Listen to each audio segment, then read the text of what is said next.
మత్తయి సువార్త 18వ అధ్యాయము మొదటి 4 వచనాలు. ఆ కాలమున శిష్యులు యేసునొద్దకు వచ్చి, పరలోక రాజ్యంలో ఎవడు గొప్పవాడని అడుగగా, ఆయన ఒక చిన్న బిడ్డను తన యొద్దకు పిలిచి వారి మధ్య నిలువబెట్టి ఇట్లనెను, మీరు మార్పు నొంది బిడ్డల వంటి వారైతేనే గాని పరలోక రాజ్యంలో ప్రవేశింపరని మీతో నిశ్చయముగా చెప్పుచున్నాను.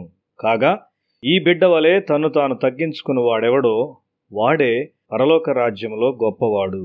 శిష్యులు అడగకూడని ఒక ప్రశ్నను అడుగుచున్నారు.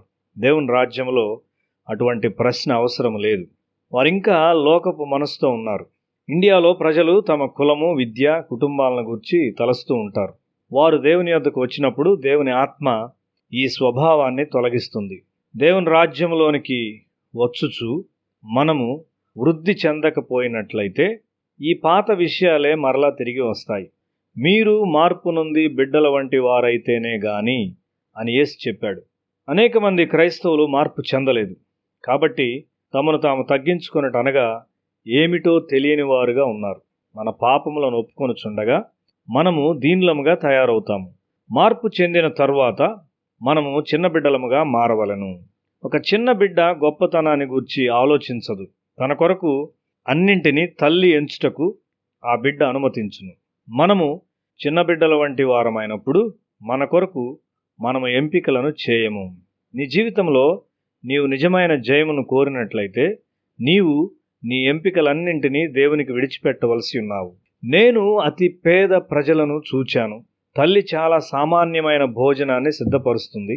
ఆ పేద పిల్లలు తల్లి పెట్టిన సామాన్య భోజనాన్ని తినడానికి సంతోషిస్తారు. ఎందుకనగా అది వారి తల్లి వడ్డించిన భోజనము. మనము ప్రభువులో ఎదుగుచుండగా ప్రభు మనకిచ్చినది మనకు గొప్ప ఆనందాన్ని తెస్తుంది. అంతేకాదు మనము బాహాటముగా తెలియబడకుండా ఉండాలని కూడా కోరుకుంటాము. తెలియబడకుండా ఉండుట ఒక గొప్ప విషయం. యేసు 30 సంవత్సరాలు తెలియబడకుండా జీవించాడు. ఆయన ఎవరో ఆయన తల్లి మాత్రమే ఎరిగి ఉన్నది.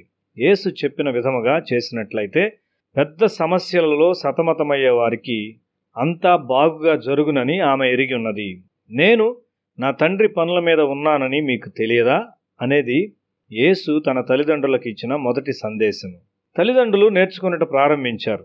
వారు ఎటువంటి చిన్న బిడ్డల వలె ఉన్నారు. యేసు తల్లిగా మారాడు. తల్లి బిడ్డగా మారింది. యేసుతో ఉన్నవారు తమ ఆధిక్యతలను గూర్చి ఆలోచించరు. నీవు ఒక చిన్న బిడ్డగా మారినప్పుడు నీవు డబ్బును గూర్చి ఆలోచించవు. నీ తండ్రి నుండి నీవు ఎంత నేర్చుకొనుచున్నావో అనేది ముఖ్యమైన ప్రశ్న. నీవు ఎక్కువ నేర్చుకొనుచుండగా యేసు నీకు సమస్తముగా మారును. నీవు ఆయనలో సమస్తాన్ని కనుగొంటావు. నీవు యేసులో సమస్తమును కనుగొనుచున్నప్పుడు అక్కడ పరలోకముండును. నేను సుందర్ సింగ్ జీవితాన్ని చూచి ఆయన బోధలను విన్నాను. నేను దేవుని రాజ్యంలో ఉన్నాను అని ఆయన చెప్తుండేవాడు. తన ప్రయాణాల్లో భోజనము, డబ్బు అతనితో ఉంచుకునేవాడు కాదు. ఎందుకనగా అతని తండ్రి ఎల్లప్పుడూ అతనితో ఉన్నాడు అని చెప్పుచుండేవాడు. అతడు ఆకలిగా ఉన్నప్పుడు దేవుడు అతని అవసరతలను తీర్చేవాడు. మనము చిన్న బిడ్డలముగా మారుచుండగా దేవుడు మనకు సమస్తముగా అగును. అప్పుడు నీవు లోకములో దేన్ని ఆశించవు. నీవు ఆ దశకు వచ్చినప్పుడు నీ తలాంతులు వేయంతలుగా వృద్ధి చేయబడును మరియు నీ ప్రయోజకత్వము హద్దులేనిదిగా ఉండును. సర్వశక్తుని హస్తములలో ఒక బిడ్డగా నీవు ఉండవలసి ఉన్నావు. దేవుడు అబ్రహామును ఆ స్థాయికి నడిపించాడు. అతడు పిల్లలు కావాలని కోరినప్పుడు నేను నీ బహుమానము అని దేవుడు చెప్పాడు. అబ్రహాము ఒక చిన్న బిడ్డగా మారేంత వరకు దేవుడు వేచి ఉన్నాడు. ఆ తరువాత అతనికి ఒక కుమారుని ఇచ్చాడు.